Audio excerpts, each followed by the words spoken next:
Olá, pessoal! Está na hora das histórias de Volusa. A história de hoje é Em Busca da Uruvenga. Como se não bastassem os netos, Volusa costumava reunir a meninada da vizinhança para as brincadeiras e excursões. Achava bom misturar as culturas, os meninos da cidade conhecendo a vidinha do campo e a garotada do campo conhecendo as coisas da cidade. Assim, dizia ela, todos ficavam mais sabidos e sem besteiras, todo mundo sendo irmãos. Certo dia, numa dessas reuniões, surgiu a ideia de irem à procura da Uruvenga. Tudo começou ao serem surpreendidos com a passagem de um bando de urubus voando baixo, dois fazendo momentâneo pouso no alto do poste de luz em frente à entrada do sítio. Vó, o que esses bichos feios estão fazendo aqui? Perguntou Rafaela e Volusa, antes de responder, comentou. Eles podem ser feios de perto, no chão, mas voando são lindos. Eu bem que gostaria de voar como eles, simplesmente painando no ar, indo ao sabor das correntes do vento.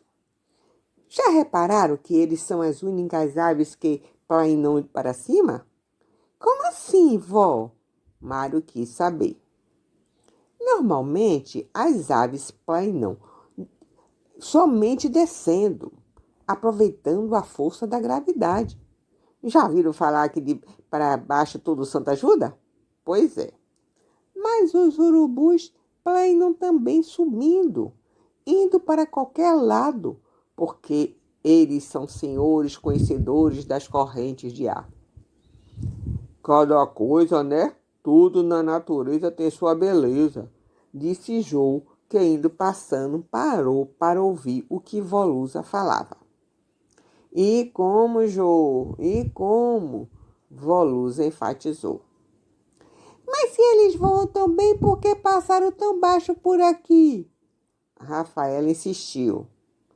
Devem ter avistado alguma carniça aqui perto, afirmou Jonas, um dos meninos vizinhos de Volusa. Ai, que nojo! Exclamou Matilde com cara de repugnância. Ah, mas isso é bom, porque mantém a limpeza do meio ambiente, eliminando carcaças e ossos dos animais mortos. Assim, eles ajudam a evitar a propagação de germes que podem contaminar e causar doenças aos seres humanos, explicou Volusa, e Diego, outro da turma dos vizinhos, completou. Vocês pensam que eles são sujos? São não. Eles passam o dia todo se limpando uns aos outros e não ficam doentes. Comem porcaria e não ficam doentes. Sabe por quê? Dizem que eles têm um negócio lá no estômago deles, um ácido que mata os micróbios. Mas não deixam de ser sinistros assim, comendo cadáver. Me arrepio só de pensar, falou Ivana, fazendo cara de nojo, igual às das outras meninas que não escondiam a repugnância. Vocês têm nojo dele, mas eles também têm nojo da gente. Quando o urubu vê um de nós, vomita de nojo. Jonas falou e Volusa explicou. Realmente eles vomitam. Mas não só quando vê gente, não. Eles vomitam quando vê qualquer coisa que eles achem ser perigoso. Quando eles se sentem ameaçados, esvaziam o estômago para se tornarem mais leves e poderem voar com maior rapidez e se livrarem do perigo. Que bicho estranho! Duda comentou e Diego, para acentuar ainda mais as bizarrices dos urubus, indagou. Você sabe que os urubus, quando nascem, são brancos? Isso eu queria ver para acreditar. Duda duvidou e Jonas acrescentou. Só indo na Uruvenga. Uruvenga? O que é isso? Matilde quis saber. É o mesmo que ninho de urubu. É onde eles nascem, explicou Diego. E já Jonas se apressou em dizer. Só que é muito difícil de achar, porque o urubu se esconde bem escondido. Se é difícil, como a gente vai lá? Duda questionou. É difícil, mas a gente pode achar. Com certeza tem uruvenga na Várzea. Na quê? Volusa perguntou. Na Várzea, lá no areal, onde tem brejo com juncos, falou Diego. Ah, sim, deve ser o que eu chamo de várzea, Volusa disse rindo. Então vamos lá, propôs Murilo. Só se for agora, quero ver esse negócio de urubu branco, Duda disse já se levantando de onde estava, mas sendo detido por Volusa. Calma aí, mocinho, já me perguntou se pode ir? Nem me convidou? Ah, e precisa convite. A senhora não é da turma? Não topa tudo? Volusa riu, bem gostando de ser considerado um igual entre a meninada. E pediu para aguardarem o avanço da tarde, quando o sol estaria menos quente. E assim fizeram. Enquanto esperavam, ela sugeriu que eles procurassem saber mais sobre urubus nas enciclopédias e na internet. Não demorou nada e a turma arrumava para as dunas, que os do lugar simplesmente chamavam de areal. Dessa vez nem se distraíram no caminho, nem ao verem a fartura de cajus no cajueiro da primeira curva. Ficaria para o dia seguinte, porque agora precisavam achar uruvenga antes que escurecesse. Ainda assim, ao chegarem no areal, se sentiram tentados a escorregar nas dunas, mas, sob o comando de Diego e Jonas, seguiram contornando o flanco dos montes de areia alvíssimas na margem de um curso d'água semi-coberto por juncos e goivos. Serpenteando nos trechos em que aparecia entre a vegetação, o lençol d'água exibia tons azuis e violetas, realçados pela brancura da areia e do verde circundante. Iam afundando os pés no fofo do areal ou no lodo da margem alagada, desviando-se de galhos arriados ou arbustos retorcidos e espinhentos, característicos da área de restinga.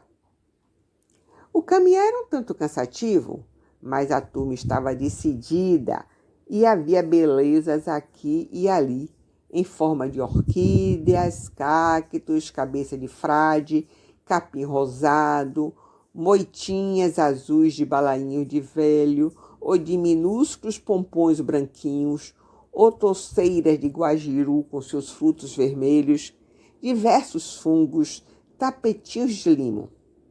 Havia garças amontoadas numa árvore desfolhada no meio do charco, largatinhos apressados e até minúsculos restos de meteoritos, quase do tamanho de grãos de areia. Viam tudo, mas não se detinham, porque a meta era encontrar a uruvenga. Andavam e nada de uruvenga. Chegaram num largo entre dunas altas, onde acharam algumas penas escuras, o que para Diego e Jonas era indicação da existência de uruvenga perto. Passaram a examinar os sopés das dunas, cada côncavo formado entre a vegetação e depressão do terreno, ou emaranhado de galhos escondidos. Levaram um bom tempo nisso e já estavam quase desanimados quando Jonas gritou apontando um recanto atrás de uma moita. Olhem, ali! Deve ser uruvenga! Foi ele calar e se ouviu bater de asa de urubus levantando voo, logo pousando no alto de uma árvore adiante. Todos correram na direção onde surgiram as aves. E lá estavam, sob um amontoado de folhas e gravetos, 2 filhotes de penugens branquiçadas, de bicos abertos para cima crocitar. Volusa pediu para eles ficarem distantes, porque ninguém podia prever o que fariam a mamãe e o papai urubu, vendo estranhos olhando suas crias. Não é que são branco mesmo? Como pode ficar tão escuro?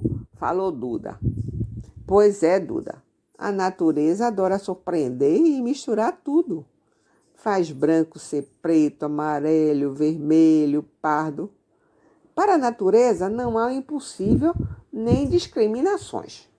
Volusa comentou.